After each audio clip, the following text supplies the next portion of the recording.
जय हिंद दोस्तों।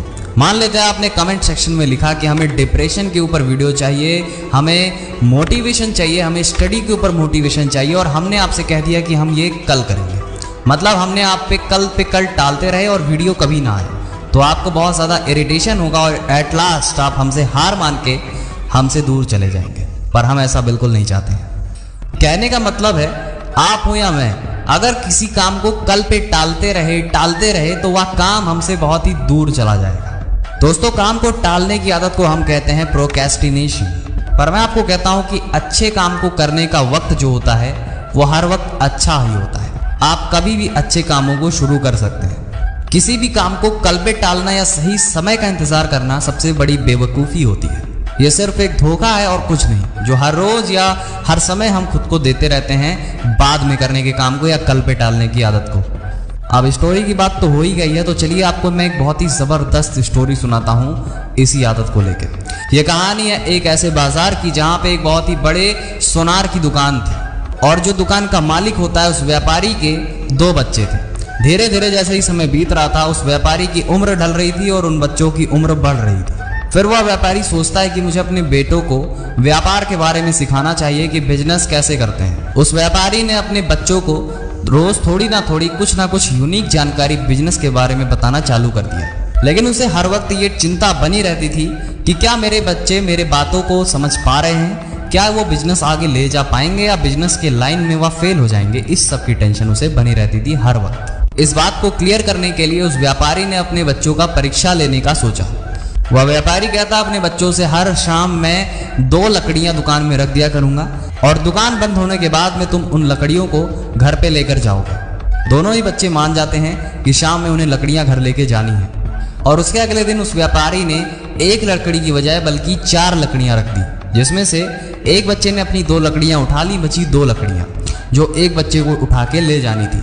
लेकिन वो सोचता है कल पिताजी और 2 लकड़ियां जब रखेंगे तो मैं सीधा सबको एक साथ ले जाऊंगा। तो वह उस दिन उस लकड़ियों को नहीं ले जाता है, वह चुपचाप खाली हाथ घर चला जाता है। और फिर अगले दिन व्यापारी ने 2 लकड़ियां और रख ली। पहला बच्चा अपने हिस्से की लकड़ियां घर ले जाता है जैसे वो रोज ले जाता है, लेकिन फिर उस बच्चे ने सोचा कि क्यों ना, और जब लकड़ियां थोड़ी और बंडल हो जाएंगे तब मैं एक साथ घर ले जाऊंगा, अभी मैं खाली हाथ चला जाता हूँ। और ऐसे ही दिन पे दिन बीतता जा रहा था। वह बच्चा सोच रहा था जब तक 50-60 लकड़ियां नहीं होती तब तक मैं अपने हिस्से की लकड़ियां नहीं ले जाऊंगा, जबकि वहां पे एक बच्चा अपने हिस्से की लकड़ियां निरंतर ले ही जा रहा था। और उसके बाद ऐसे करते करते 4-5 महीने बीत जाते हैं और वह बच्चा अपने हिस्से की लकड़ियां नहीं ले जाता है। सब लकड़ियां दुकान में पड़ी रहती हैं और वहीं पे पहला बच्चा अपने हिस्से की सारी लकड़ियों को घर पे रख देता है अपने पिता के कहने के अनुसार। वह व्यापारी अपने बच्चों से कहता है कि कल शाम में मैं तुम लोग की लकड़ियां चेक करूंगा कि क्या तुमने बटोरी हैं अपनी हिस्से की लकड़ियां या ऐसे ही छोड़ चुके हो तुम लोग एकदम लापरवाहों की तरह। जिसने भी उन लकड़ियों को सही से रखा होगा मैं उसे दुकान का मालिक बनाऊंगा। दूसरा दिन जैसे ही होता है तब पहला बच्चा जिसने अपने सारे हिस्से की लकड़ियों को घर पे जमा कर रखा था पिता के कहने के अनुसार, वह बड़ा खुश रहता है। लेकिन वहीं पे जो दूसरा बच्चा होता है उसे थोड़ी टेंशन होती है, क्योंकि उसने तो 6 महीने से कोई लकड़ी लाया ही नहीं घर पे। क्योंकि दूसरा वाला बच्चा जब गया अपने हिस्से की लकड़ियां लाने एक साथ, तो उसने देखा कि लकड़ियों का इतना ज्यादा भरमार जमा हो गया है कि वह अकेले नहीं ला पा रहा था उस लकड़ियों को, जिसके कारण वह हार मान के परेशान हो गया। अब वो इस बात से परेशान था कि वो इतनी सारी लकड़ियों को घर कैसे ले जाएगा। थोड़ी देर बाद जैसे तैसे करके उसने एक लकड़ियों को एक बंडल में बनाया और अपने सर पे लाद के दुकान से बाहर आता है। मुश्किल से अपनी दुकान से 4-5 कदम आगे बढ़ा होगा और लकड़ियों का भार इतना ज्यादा था कि वह संभाल नहीं पाया और वहीं पे वो गिर पड़ता है। और फिर अंत में जब वह बच्चा लकड़ियों को ले जाने में असमर्थ था, तब वह व्यापारी अपने बच्चे के पास जाके बोलता है कि मूर्ख, मैंने तुझे इतना छोटा सा काम दिया था, इतना ज्यादा टाइम दिया था, फिर भी तूने लकड़ियों को घर पे नहीं ले जा पाया। लेकिन तूने इतने आसान काम को रोज टालने की आदत से इतना ज्यादा कठिन बना दिया कि आज तुझे इस काम का बोझ भी नहीं उठाया जा रहा है, और आज इसी कठिन काम के बोझ के तले तू आज दब के गिर गया है। गाइस, यही सेम सिचुएशन हमारे साथ भी होती है।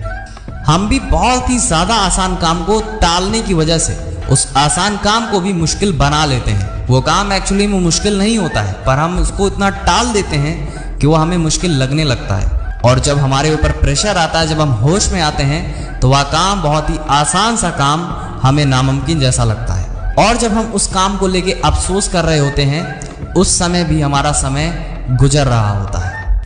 अगर कोई हमसे पूछता है कि इंसान को नाकामयाब बनाने में कौन सी आदत सबसे टॉप पे आती है, तो मैं कहूँगा कि काम को टालने की आदत। और अगर मुझसे कोई ये पूछता है कि इंसान को कामयाब होने में सबसे टॉप पे कौन सी आदत आएगी, तो हम आपसे कहेंगे कि अपने आज के काम को आज करना और अपने अभी के काम को अभी करना, ये आदत आपको कामयाब बनाएगी। तो अपने आराम करने वाली आदत को छोड़ना पड़ेगा, अपने रिलैक्स या चिल करने वाली आदत को त्यागना पड़ेगा अगर आपको सचमुच में सफल होना है। क्योंकि जो है अभी है और आज ही है, कल का क्या भरोसा है, कल कौन सा हमने देखा है। दोस्तों, हम उम्मीद करते हैं कि आपने इस कहानी से बहुत ही बड़ा लाइफ लेसन सीखा होगा। अभी के लिए बस इतना ही था। अभी के लिए जय हिंद, वंदे मातरम।